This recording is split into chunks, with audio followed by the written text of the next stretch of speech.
Шумбрата да кельгамы ялгат, шумбрачи вечки вексоят. Здравствуйте, дорогие друзья! Сегодня я вам расскажу об обрядах, традициях, связанных со строительством дома и ведением хозяйства. А дом – это символ достатка, благополучия, ну и показатель жизни каждого человека. Вот и мордовские крестьяне точно так же считали, что строительство дома – это очень ответственное событие. К строительству дома готовились тщательно. Вообще мордовские крестьяне ни одно значимое событие не проводили без специальных обрядов. Как и перед любым важным событием, перед строительством дома нужно было провести специальные моления. Но до строительства дома еще далеко. Сначала нужно было выбрать место. Место тоже для этой цели выбирали очень тщательно. Например, нельзя было строить дом на перекрестке дорог, так как считалось, что через эти дороги весь достаток, все здоровье уйдет. Не строили также дом на месте, где находилась раньше баня, потому что баня считалась у мордвы нечистым местом. А почему, я расскажу вам, когда мы поговорим с вами о бане. Также не любили возводить дома на месте, где пасся скот и играли дети. Это место считалось счастливым.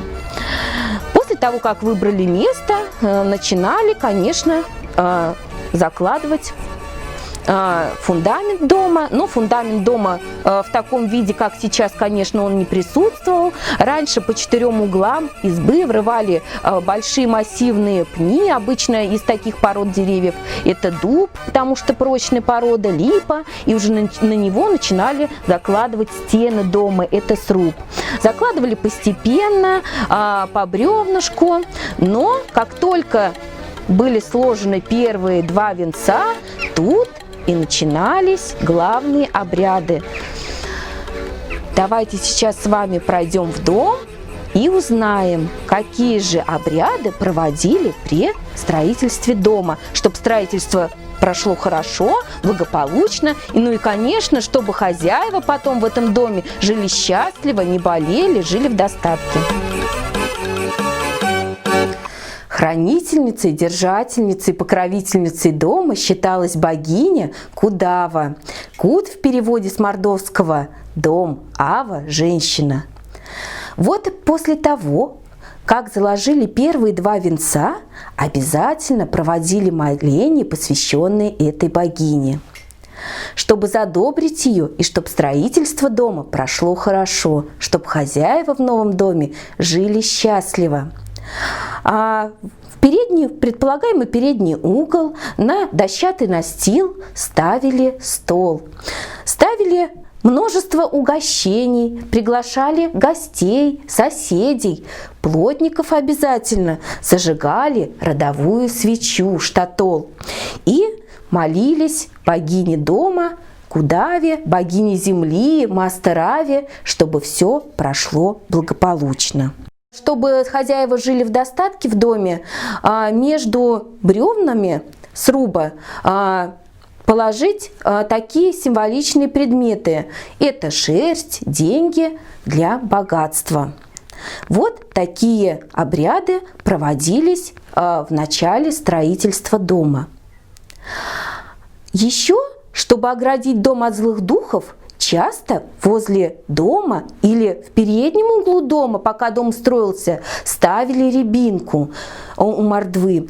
Почему? Потому что рябина – это дерево, которое ограждает от злых духов. Поэтому, пока дом строился, рябинка росла в переднем углу. Дом достраивался, рябинку высаживали возле дома, и она продолжала охранять хозяев от всего плохого. Ну, дом достраивался. Ну, какой же дом без печки? Считалось, что кроме богини дома, покровительницы дома Кудавы, в доме живет еще и покровительница печки, которую называли Пяна Куд Ава у макшан, а у ирзян Каштам Ава. Предполагалось, что эта богиня живет за печкой в теплом месте, либо под печкой. Отвечает она за все, что было приготовлено в печи. И если перед тем, как хозяйкам предстояло ответственное дело, например, на какой-то праздник испечь пироги, сварить вкусные щи, кашу, то обязательно обращались к богине Пянакуд-Ави, чтобы она помогла им в этом. И тоже произносили определенные слова, делали определенный обряд. Например, первый, самый вкусный, самый красивый пирог обязательно посвящали этой богине. Кроме того, мордовские крестьяне считали, что у каждого в каждом доме живет своя юртава, своя кудава. Как же, например, если хозяева переезжают из одного дома в другой, то понятно, они с собой зовут юртаву из старого дома. Немножко расскажу, как это делали. В разных местностях, конечно, это делали по-разному. Например, некоторые крестьяне брали из-под пола горсть земли, клали в платок, заворачивали в чистый платок и переносили в новый дом. И землю рассыпали тоже либо в подпол, либо за печь сыпали, чтобы юртава и пришла в новый дом. Обычно, когда этот обряд совершали, говорили: юртава, матушка, пойдем с нами в новый дом, чтобы там мы жили так же хорошо, как жили в старом доме. И считалось, что юртава последует за хозяевами.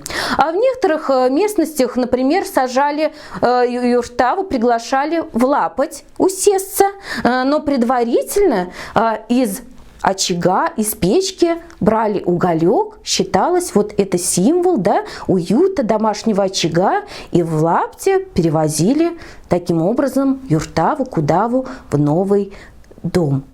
Бывало и такое, что когда сын переезжал от своих родителей в новый дом с молодой женой, то у них же в доме не было юртавы, кудавы, и они же не могли ее забрать от своих родителей. И тогда считалось, что нужно сотворить новую юртаву, кудаву. Для этого приглашали знахарку, бабушку, содать это ее называли в переводе с мордовского «знающая». Она-то и могла это сделать.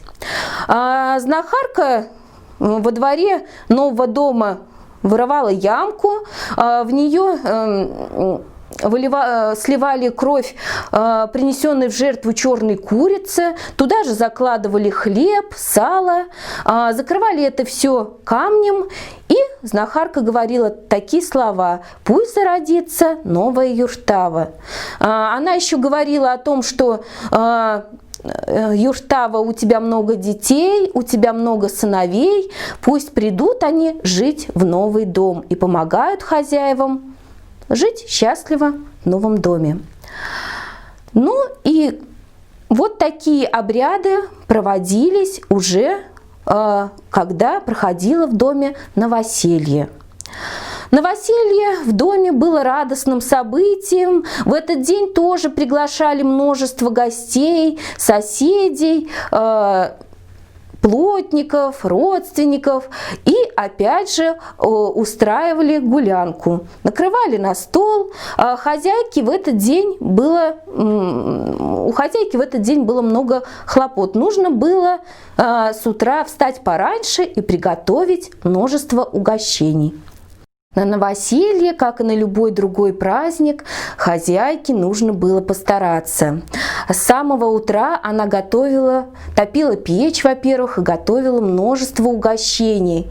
Пекла пироги с различной начинкой, и сладкой, и с курицей, и с творогом. А самое главное, готовила кашу пшенную. Пшенная каша у мордвы является ритуальной пищей, она присутствует почти на всех праздниках. Кашу готовили тоже в печке.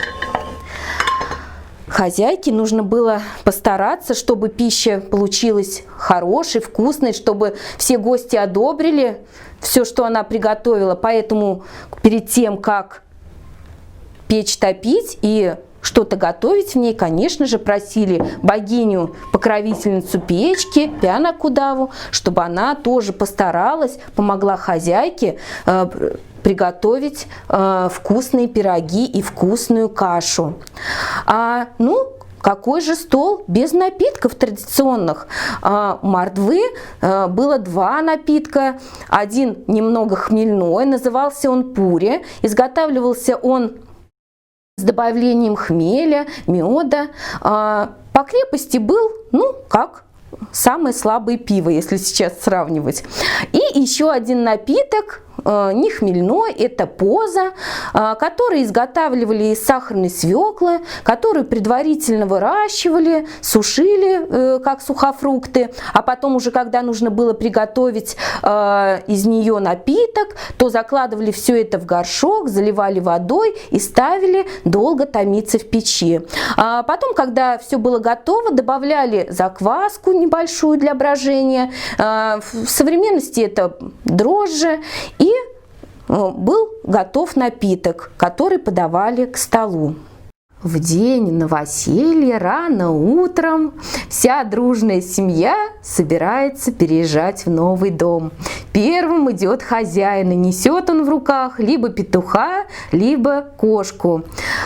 И этих животных первыми принято было запускать в дом. Считалось, что таким образом они уберегут хозяев от всего плохого. Одна женщина рассказывала, что в прошлом было так. Один хозяин заселился в новый дом, и когда заселялся, первым, конечно же, запустил кошку перед собой. А через некоторое время кошка умерла. Вот, сказали соседи, раз умерла, хорошо, значит, все плохое на себя взяла. Вот такие приметы были раньше.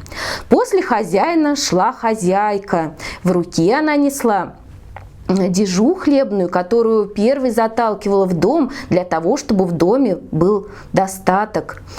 Потом заносили обязательно родовую свечу, хлеб, соль, и тут уже начинали моление, благодарили хозяйку дома Кудаву за то, что строительство прошло хорошо, и начинали угощаться всем, что принесли, что приготовили в этот день.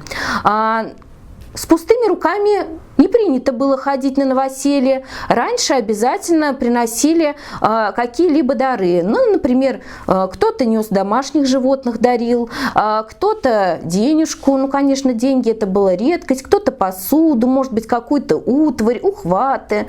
Если это молодая семья, то дарили все, потому что все в хозяйстве могло пригодиться. Сейчас, конечно, в деревнях, в селах домашних животных в основном на новоселье дарят родители, либо со стороны жениха, либо со стороны невесты, а гости на новоселье несут деньги или какие-то другие подарки.